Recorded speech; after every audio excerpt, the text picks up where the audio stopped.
یہ پیغمبر جو ہم وقتاً فوقتاً بھیجتے رہے ہیں، ان میں سے ہم نے بعض کو بعض پر فضیلت دی ہے، بعض ایسے ہیں جن سے اللہ نے گفتگو کی، اور بعض کے دوسرے امور میں مرتبے بلند کیے، اور عیسیٰ ابن مریم کو ہم نے کھلی ہوئی نشانیاں عطا کی اور روح القدس سے ان کو مدد دی، اور اگر اللہ چاہتا تو ان سے پچھلے لوگ اپنے پاس کھلی نشانیاں آنے کے بعد آپس میں نہ لڑتے، لیکن انہوں نے اختلاف کیا تو ان میں سے بعض تو ایمان لے آئے اور بعض کافر ہی رہے، اور اگر اللہ چاہتا تو یہ لوگ باہم جنگ و قتال نہ کرتے، لیکن اللہ جو چاہتا ہے کرتا ہے۔ اے ایمان والو، جو مال ہم نے تم کو دیا ہے اس میں سے اس دن کے آنے سے پہلے پہلے خرچ کر لو جس میں نہ اعمال کا سودا ہو اور نہ دوستی اور سفارش ہو سکے، اور کفر کرنے والے لوگ ظالم ہیں۔ اللہ وہ معبود برحق ہے کہ اس کے سوا کوئی عبادت کے لائق نہیں، زندہ ہے، سب کو تھامنے والا، اسے نہ اونگ آتی ہے نہ نیند، جو کچھ آسمانوں میں اور جو کچھ زمین میں ہے سب اسی کا ہے، کون ہے کہ اس کی اجازت کے بغیر اس سے کسی کی سفارش کر سکے؟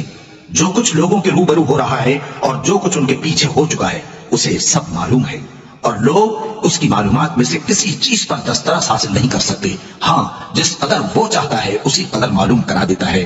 اس کی بادشاہی اور علم آسمان اور زمین سب پر حاوی ہے، اور اسے ان کی حفاظت کچھ بھی دشوار نہیں، وہ بڑا عالی رتبہ ہے، جلیل القدر ہے۔ دین اسلام میں کوئی زبردستی نہیں ہے، ہدایت صاف طور پر ظاہر اور گمراہی سے الگ ہو چکی ہے، تو جو شخص بتوں سے اعتقاد نہ رکھے اور اللہ پر ایمان لائے اس نے ایسی مضبوط رسی ہاتھ میں پکڑ لی ہے جو کبھی ٹوٹنے والی نہیں، اور اللہ سب کچھ سنتا ہے، سب کچھ جانتا ہے۔ جو لوگ ایمان لائے ہیں ان کا دوست اللہ ہے کہ اندھیرے سے نکال کر روشنی میں لے جاتا ہے، اور جو کافر ہیں ان کے دوست شیطان ہیں کہ ان کو روشنی سے نکال کر اندھیرے میں لے جاتے ہیں، یہی لوگ اہل دوزخ ہیں کہ اس میں ہمیشہ رہیں گے۔ بھلا تم نے اس شخص کو نہیں دیکھا جو اس غرور کے سبب سے کہ اللہ نے اس کو سلطنت بخشی تھی، ابراہیم سے اپنے پروردگار کے بارے میں جھگڑنے لگا؟ جب ابراہیم نے کہا میرا پروردگار تو وہ ہے جو زندگی دیتا ہے اور موت دیتا ہے، وہ بولا کہ زندگی اور موت تو میں بھی دے سکتا ہوں۔ ابراہیم نے کہا کہ اللہ تو سورج کو مشرق سے نکالتا ہے، آپ اسے مغرب سے نکال دیجئے۔ یہ سن کر وہ کافر ہکا بکا رہ گیا، اور اللہ بے انصافوں کو ہدایت نہیں دیا کرتا۔ یا اسی طرح اس شخص کو نہیں دیکھا جس کا ایک بستی پر جو اپنی چھتوں پر گری پڑی تھی گزر ہوا، تو اس نے کہا کہ اللہ اس کے باشندوں کو مرنے کے بعد کیوں کر زندہ کرے گا؟ تو اللہ نے اس کی روح قبض کر لی اور 100 برس تک اس کو مردہ رکھا، پھر اس کو جلا اٹھایا اور پوچھا تم کتنا عرصہ مرے پڑے رہے ہو؟ اس نے جواب دیا کہ 1 دن یا اس سے بھی کم۔ اللہ نے فرمایا نہیں بلکہ 100 برس مرے رہے ہو، اور اپنے کھانے پینے کی چیزوں کو دیکھو کہ اتنی مدت میں مطلق سڑی گسی نہیں، اور اپنے گدھے کو بھی دیکھو جو مرا پڑا ہے۔ غرض ان باتوں سے یہ ہے کہ ہم تم کو لوگوں کے لیے اپنے قدرت کی نشانی بنائیں، اور ہاں گدھے کی ہڈیوں کو دیکھو کہ ہم ان کو کس طرح جوڑے دیتے اور ان پر کس طرح گوشت پوست چڑھائے دیتے ہیں۔ جب یہ واقعات اس کے مشاہدے میں آئے تو بول اٹھا کہ میں یقین کرتا ہوں کہ اللہ ہر چیز پر قادر ہے۔ اور جب ابراہیم نے اللہ سے عرض کیا کہ اے پروردگار مجھے دکھا کہ تو مردوں کو کیوں کر زندہ کرے گا، اللہ نے فرمایا کیا تم نے اس بات کا یقین نہیں کیا؟ انہوں نے کہا کیوں نہیں، لیکن میں دیکھنا اس لیے چاہتا ہوں کہ میرا دل اطمینان کامل حاصل کر لے۔ فرمایا کہ 4 پرندے لے لو، پھر ان کو اپنے سے ہلا لو اور ان کے ٹکڑے ٹکڑے کر دو، پھر ان کا ایک ایک ٹکڑا ہر ایک پہاڑ پر رکھ دو، پھر ان کو بلاؤ تو وہ تمہارے پاس دوڑتے چلے آئیں گے، اور جان رکھو کہ اللہ غالب ہے، صاحب حکمت ہے۔ جو لوگ اپنا مال اللہ کی راہ میں خرچ کرتے ہیں ان کے مال کی مثال اس دانے کی سی ہے جس سے 7 بالیں اگیں اور ہر ایک بال میں 100 دانے ہوں، اور اللہ جس کے اجر کو چاہتا ہے اور زیادہ کرتا ہے، اور اللہ کشائش والا ہے، سب کچھ جاننے والا ہے۔ جو لوگ اپنا مال اللہ کے راستے میں صرف کرتے ہیں پھر اس کے بعد نہ اس خرچ کا کسی پر احسان رکھتے ہیں اور نہ کسی کو تکلیف دیتے ہیں، ان کا صلہ ان کے پروردگار کے پاس تیار ہے، اور قیامت کے روز نہ ان کو کچھ خوف ہوگا اور نہ وہ غمگین ہوں گے۔ جس خیرات کے دینے کے بعد لینے والے کو ایذا دی جائے اس سے تو نرم بات کہہ دینی اور درگزر کرنا بہتر ہے، اور اللہ بے نیاز ہے، بردبار ہے۔ مومنوں، اپنے صدقات و خیرات احسان رکھنے اور ایذا دینے سے اس شخص کی طرح برباد نہ کر دینا جو لوگوں کو دکھاوے کے لیے مال خرچ کرتا ہے اور اللہ اور روز آخر پر ایمان نہیں رکھتا، تو اس کے مال کی مثال اس چٹان کی سی ہے جس پر تھوڑی سی مٹی پڑی ہو اور اس پر زور کا مے برس کر اسے صاف کر ڈالے۔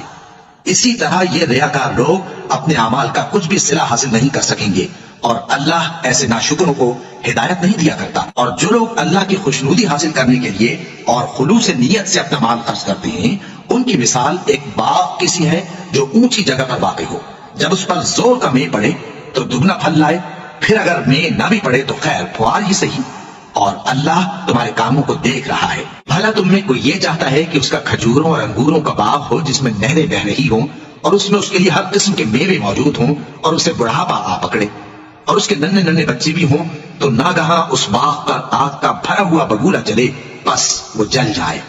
اس طرح اللہ تم سے اپنی آیتیں کھول کھول کر بیان فرماتا ہے تاکہ تم سوچو اور سمجھو۔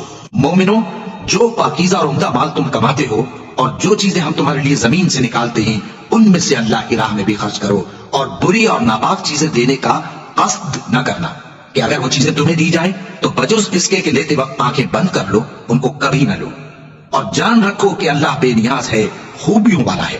شیطان تمہیں تنگ دستی کا خوف دلاتا اور بے حیائی کے کام کرنے کو کہتا ہے، اور اللہ تم سے اپنی بخشش اور رحمت کا وعدہ کرتا ہے، اور اللہ کشائش والا ہے، سب کچھ جاننے والا ہے۔ وہ جس کو چاہتا ہے دانائی بخشتا ہے، اور جس کو دانائی ملی بے شک اس کو بڑی نعمت ملی۔ اور نصیحت تو وہی لوگ قبول کرتے ہیں جو عقل مند ہیں، اور تم اللہ کی راہ میں جس طرح کا خرچ کرو یا کوئی نظر مانو، اللہ اس کو جانتا ہے، اور ظالموں کا کوئی مددگار نہ ہوگا۔ اگر تم خیرات ظاہر کر کے دو تو وہ بھی خوب ہے، اور اگر پوشیدہ دو اور دو بھی ضرورت مندوں کو تو یہ تمہارے لیے بہتر ہے، اور اس طرح کا دینا تمہارے گناہوں کو بھی دور کرے گا، اور اللہ کو تمہارے سب کاموں کی خبر ہے۔ اے نبی صلی اللہ علیہ وآلہ وسلم، تم ان لوگوں کی ہدایت کے ذمہ دار نہیں ہو، بلکہ اللہ ہی جس کو چاہتا ہے ہدایت بخشتا ہے۔ اور مومنو، تم جو مال خرچ کرو گے تو اس کا فائدہ تمہیں کو ہے، اور تم تو جو خرچ کرو گے اللہ کی خوشنودی کے لیے کرو گے، اور جو مال تم خرچ کرو گے وہ تمہیں پورا پورا دے دیا جائے گا اور تمہارا کچھ نقصان نہیں کیا جائے گا۔ اور ہاں، تم جو خرچ کرو گے تو ان حاجت مندوں کے لیے جو اللہ کی راہ میں رکے بیٹھے ہیں اور ملک میں کسی طرف جانے کی طاقت نہیں رکھتے اور مانگنے سے آڑ رکھتے ہیں، یہاں تک کہ نہ مانگنے کی وجہ سے ناواقف شخص ان کو تونگر خیال کرتا ہے، اور تم قیافے سے ان کو صاف پہچان لو کہ حاجت مند ہیں اور شرم کے سبب لوگوں سے منہ پھوڑ کر اور لپٹ کر نہیں مانگ سکتے۔ اور تم جو مال خرچ کرو گے کچھ شک نہیں کہ اللہ اس کو جانتا ہے۔ جو لوگ اپنا مال رات اور دن اور پوشیدہ اور ظاہر اللہ کی راہ میں خرچ کرتے رہتے ہیں، ان کا صلہ ان کے پروردگار کے پاس ہے، اور ان کو قیامت کے دن نہ کسی طرح کا خوف ہوگا اور نہ غم۔ جو لوگ سود کھاتے ہیں وہ قبروں سے اس طرح حواس باختہ اٹھیں گے جیسے کسی کو جن نے لپٹ کر دیوانہ بنا دیا ہو۔ یہ اس لیے کہ وہ کہتے ہیں کہ سودا بیچنا بھی تو نفع کے لحاظ سے ویسا ہی ہے جیسے سود لینا، حالانکہ سودے کو اللہ نے حلال کیا ہے اور سود کو حرام۔ تو جس شخص کے پاس اللہ کی نصیحت پہنچی اور وہ سود لینے سے باز آ گیا تو جو پہلے ہو چکا وہ اس کا، اور قیامت میں اس کا معاملہ اللہ کے سپرد، اور جو پھر لینے لگا تو ایسے لوگ دوزخی ہیں کہ ہمیشہ دوزخ میں جلتے رہیں گے۔ اللہ سود کو نابود یعنی بے برکت کرتا اور خیرات کی برکت کو بڑھاتا ہے، اور اللہ کسی ناشکر گناہگار کو دوست نہیں رکھتا۔ جو لوگ ایمان لائے اور نیک عمل کرتے اور نماز پڑھتے اور زکات دیتے رہے، ان کو ان کے کاموں کا صلہ اللہ کے ہاں ملے گا، اور قیامت کے دن ان کو نہ کچھ خوف ہوگا اور نہ وہ غمناک ہوں گے۔ مومنو، اللہ سے ڈرو، اور اگر ایمان رکھتے ہو تو جتنا سود باقی رہ گیا ہے اس کو چھوڑ دو۔ پھر اگر ایسا نہ کرو گے تو تم اللہ اور اس کے رسول کی طرف سے اعلان جنگ سن لو، اور اگر توبہ کر لو گے اور سود چھوڑ دو گے تو تم کو اپنی اصل رقم لینے کا حق ہے، جس میں نہ اوروں کا نقصان اور نہ تمہارا نقصان۔ اور اگر قرض لینے والا تنگ دست ہو تو اسے کشائش کے حاصل ہونے تک مہلت دو، اور اگر زر قرض بخش دو تو وہ تمہارے لیے زیادہ اچھا ہے، بشرطے کہ سمجھو۔ اور اس دن سے ڈرو جبکہ تم اللہ کے حضور میں لوٹ کر جاؤ گے، اور ہر شخص اپنے اعمال کا پورا پورا بدلہ پائے گا اور کسی کو کچھ نقصان نہ ہوگا۔ مومنو، جب تم آپس میں کسی میعاد معین کے لیے قرض کا معاملہ کرنے لگو تو اس کو لکھ لیا کرو، اور لکھنے والا تم میں کسی کا نقصان نہ کرے بلکہ انصاف سے لکھے۔ نیز لکھنے والا جیسا اللہ نے اسے سکھایا ہے لکھنے سے انکار بھی نہ کرے اور دستاویز لکھ دے، اور جو شخص قرض لے وہی دستاویز کا مضمون بول کر لکھوائے، اور اللہ سے کہ اس کا مالک ہے خوف کرے، اور زر قرض میں سے کچھ کم نہ لکھوائے۔ اور اگر قرض لینے والا کم عقل یا ضعیف ہو یا مضمون لکھوانے کی قابلیت نہ رکھتا ہو تو جو اس کا ولی ہو وہ انصاف کے ساتھ مضمون لکھوائے، اور اپنے میں سے 2 مردوں کو ایسے معاملے کے گواہ کر لیا کرو، اور اگر 2 مرد نہ ہوں تو 1 مرد اور 2 عورتیں جن کو تم گواہ پسند کرو کافی ہیں، کہ اگر ان میں سے ایک بھول جائے گی تو دوسری اسے یاد دلا دے گی، اور جب گواہ گواہی کے لیے طلب کیے جائیں تو انکار نہ کریں۔ اور قرض تھوڑا ہو یا بہت اس کی دستاویز کے لکھنے لکھانے میں سستی نہ کرنا، یہ بات اللہ کے نزدیک نہایت قرین انصاف ہے، اور شہادت کے لیے بھی یہ بہت درست طریقہ ہے۔ اس سے تم کو کسی طرح کا شک و شبہ بھی نہیں پڑے گا۔ ہاں، اگر سودا دست بدست ہو جو تم آپس میں لیتے دیتے ہو تو اگر ایسے معاملے کے دستاویز نہ لکھو تو تم پر کچھ گناہ نہیں. اور جب خرید و فروخت کیا کرو مثلا زمین جائیداد کی تو بھی گواہ کر لیا کرو اور کاتب دستاویز اور گواہ معاملہ کرنے والوں کا کسی طرح کا نقصان نہ کریں. اگر تم لوگ ایسا کرو تو یہ تمہارے لیے گناہ کی بات ہے. اور اللہ سے ڈرو اور دیکھو کہ وہ تم کو کیسی مفید باتیں سکھاتا ہے اور اللہ ہر چیز سے واقف ہے. اور اگر تم سفر پر ہو اور دستاویز لکھنے والا نہ مل سکے تو کوئی چیز رہن با قبضہ رکھ کر قرض لے لو. اور اگر تم میں سے کوئی دوسرے کو امین سمجھے یعنی رہن کے بغیر قرض دے دے تو امانت دار کو چاہیے کہ صاحب امانت کی امانت ادا کر دے. اور اللہ سے جو اس کا پروردگار ہے ڈرے. اور دیکھنا شہادت کو مت چھپانا، جو اس کو چھپائے گا وہ دل کا گناہگار ہوگا. اور اللہ تمہارے سب کاموں سے واقف ہے. جو کچھ آسمانوں میں اور جو کچھ زمین میں ہے سب اللہ ہی کا ہے. تم اپنے دلوں کی بات کو ظاہر کرو گے تو اور چھپاؤ گے تو اللہ تم سے اس کا حساب لے گا. پھر وہ جسے چاہے مغفرت کرے اور جسے چاہے عذاب دے. اور اللہ ہر چیز پر قادر ہے. رسول اللہ صلی اللہ علیہ وآلہ وسلم اس کتاب پر جو ان کے پروردگار کی طرف سے ان پر نازل ہوئی ایمان رکھتے ہیں. اور مومن بھی سب اللہ پر اور اس کے فرشتوں پر اور اس کے کتابوں پر اور اس کے پیغمبروں پر ایمان رکھتے ہیں اور کہتے ہیں کہ ہم اس کے پیغمبروں سے کسی میں کچھ فرق نہیں کرتے. اور وہ اللہ سے عرض کرتے ہیں کہ ہم نے تیرا حکم سنا اور قبول کیا. اے پروردگار ہم تیری بخشش مانگتے ہیں اور تیری ہی طرف لوٹ کر جانا ہے. اللہ کسی شخص کو اس کی طاقت سے زیادہ کا ذمہ دار نہیں بناتا. اچھے کام کرے گا تو اس کو ان کا فائدہ ملے گا، برے کرے گا تو اسے ان کا نقصان پہنچے گا. اے پروردگار اگر ہم سے بھول یا چوک ہو گئی ہو تو ہم سے مواخذہ نہ کیجو. اے پروردگار ہم پر ایسا بوجھ نہ ڈالیو جیسا تو نے ہم سے پہلے لوگوں پر ڈالا تھا. اے پروردگار جتنا بوجھ اٹھانے کی ہم میں طاقت نہیں اتنا بوجھ ہم پر نہ رکھیو. اور اے پروردگار ہمارے گناہوں سے درگزر کر اور ہمیں بخش دے اور ہم پر رحم فرما. تو ہی ہمارا مددگار ہے سو ہم کو کافروں پر غالب کر. شروع اللہ کا نام لے کر جو بڑا مہربان نہایت رحم والا ہے. الف لام میم. اللہ جو معبود برحق ہے اس کے سوا کوئی عبادت کے لائق نہیں، زندہ ہے سب کو تھامنے والا. اس نے اے نبی تم پر سچی کتاب نازل کی جو پہلی آسمانی کتابوں کی تصدیق کرتی ہے اور اسی نے تورات اور انجیل نازل کی تھی. یہ دو کتابیں اس نے پہلے نازل کی تھیں لوگوں کی ہدایت کے لیے. اور پھر قرآن جو حق اور باطل کو الگ الگ کر دینے والا ہے نازل کیا. جو لوگ اللہ کی آیتوں کا انکار کرتے ہیں ان کو سخت عذاب ہوگا اور اللہ زبردست ہے، بدلہ لینے والا ہے. اللہ ایسا خبیر و بصیر ہے کہ کوئی چیز اس سے پوشیدہ نہیں، نہ زمین میں اور نہ آسمان میں. وہی تو ہے جو ماں کے پیٹ میں جیسی چاہتا ہے تمہاری صورتیں بناتا ہے. اس غالب حکمت والے کے سوا کوئی عبادت کے لائق نہیں. اے پیغمبر وہی تو ہے جس نے تم پر یہ کتاب نازل کی جس کی بعض آیتیں محکم ہیں اور وہی اصل کتاب ہے اور بعض دوسری متشابہ ہیں. تو جن لوگوں کے دلوں میں کجی ہے وہ متشابہات کا اتباع کرتے ہیں تاکہ فتنہ برپا کریں اور مراد اصلی کا پتہ لگائیں، حالانکہ مراد اصلی اللہ کے سوا کوئی نہیں جانتا. اور جو لوگ علم میں گہری نظر رکھتے ہیں وہ یہ کہتے ہیں کہ ہم ان پر ایمان لائیں. یہ سب آیات ہمارے پروردگار کی طرف سے ہیں اور نصیحت تو عقل مند ہی قبول کرتے ہیں. اے پروردگار جب تو نے ہمیں ہدایت بخشی ہے تو اس کے بعد ہمارے دلوں میں کجی نہ پیدا کر دیجو اور ہمیں اپنے ہاتھ سے رحمت عطا فرما، تو بڑا عطا فرمانے والا ہے. اے پروردگار تو اس روز جس کے آنے میں کچھ بھی شک نہیں سب لوگوں کو اپنے حضور میں جمع کر لے گا. بے شک اللہ خلاف وعدہ نہیں کرتا. جو لوگ کافر ہوئے اس دن نہ تو ان کا مال ہی اللہ کے عذاب سے ان کو بچا سکے گا اور نہ ان کی اولاد ہی کچھ کام آئے گی. اور یہ لوگ آتش جہنم کا ایندھن ہوں گے. ان کا حال بھی فرعونیوں اور ان سے پہلے لوگوں کا سا ہوگا جنہوں نے ہماری آیتوں کی تکذیب کی تھی تو اللہ نے ان کو ان کے گناہوں کے سبب عذاب میں پکڑ لیا تھا اور اللہ سخت عذاب کرنے والا ہے. اے پیغمبر کافروں سے کہہ دو کہ تم دنیا میں بھی عنقریب مغلوب ہو جاؤ گے اور آخرت میں جہنم کی طرف اکٹھا کیے جاؤ گے اور وہ بری جگہ ہے. تمہارے لیے دو گروہوں میں جو جنگ بدر کے دن آپس میں بھیڑ گئے قدرت الہی کی عظیم الشان نشانی تھی.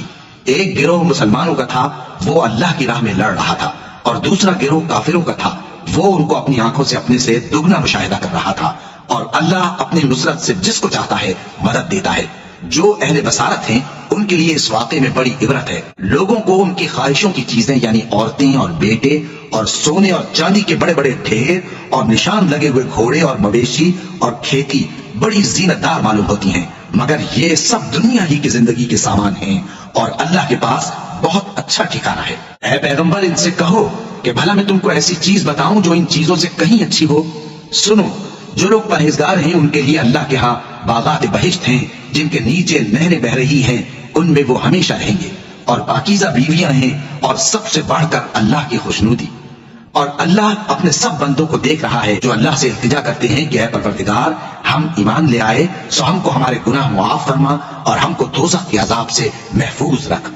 یہ وہ لوگ ہیں جو مشکلات میں صبر کرتے اور سچ بولتے اور عبادت میں لگے رہتے اور نیکی میں خرچ کرتے اور اوقات سحر میں گناہوں کی معافی مانگا کرتے ہیں۔ اللہ تو اس بات کی گواہی دیتا ہے کہ اس کے سوا کوئی معبود نہیں، اس حال میں کہ وہ انصاف کا حاکم ہے، اور فرشتے اور علم والے بھی گواہی دیتے ہیں کہ اس غالب حکمت والے کے سوا کوئی لائق عبادت نہیں۔ دین تو اللہ کے نزدیک اسلام ہی ہے، اور اہل کتاب نے جو اس دین سے اختلاف کیا تو علم حاصل ہونے کے بعد آپس کی ضد سے کیا، اور جو شخص اللہ کی آیتوں کو نہ مانے تو اللہ جلد حساب لینے والا ہے۔ اے پیغمبر، بس اگر یہ لوگ تم سے جھگڑنے لگیں تو کہنا کہ میں اور میرے پیرو تو اللہ کے فرمانبردار ہو چکے، اور اہل کتاب اور ان پڑھ لوگوں سے کہو کہ کیا تم بھی اللہ کے فرمانبردار بنتے اور اسلام لاتے ہو؟ بس اگر یہ لوگ اسلام لے آئیں تو بے شک ہدایت پالیں، اور اگر تمہارا کہا نہ مانے تو تمہارا کام صرف اللہ کا پیغام پہنچا دینا ہے، اور اللہ اپنے بندوں کو دیکھ رہا ہے۔ جو لوگ اللہ کی آیتوں کو نہیں مانتے اور انبیاء کو ناحق قتل کرتے رہے ہیں اور جو انصاف کرنے کا حکم دیتے ہیں انہیں بھی مار ڈالتے ہیں، ان کو دکھ دینے والے عذاب کی خوشخبری سنا دو۔ یہ ایسے لوگ ہیں جن کے اعمال دنیا اور آخرت دونوں میں برباد ہیں، اور ان کا کوئی مددگار نہیں ہوگا۔ بھلا تم نے ان لوگوں کو نہیں دیکھا جن کو کتاب یعنی تورات سے حصہ دیا گیا، اور وہ اس کتاب اللہ یعنی قرآن کی طرف بلائے جاتے ہیں تاکہ یہ ان کے تنازعات کا ان میں فیصلہ کر دے؟ تو ایک فریق ان میں سے پھر جاتا ہے اور منہ پھیر لیتا ہے، یہ اس لیے کہ یہ اس بات کے قائل ہیں کہ دوزخ کی آگ ہمیں چند روز کے سوا چھو ہی نہیں سکے گی، اور جو کچھ یہ دین کے بارے میں بہتان باندھتے رہے ہیں اس نے ان کو دھوکے میں ڈال رکھا ہے۔ تو اس وقت کیا حال ہوگا جب ہم ان کو جمع کریں گے، یعنی اس روز جس کے آنے میں کچھ بھی شک نہیں، اور ہر نفس اپنے اعمال کا پورا پورا بدلہ پائے گا اور ان پر ظلم نہیں کیا جائے گا۔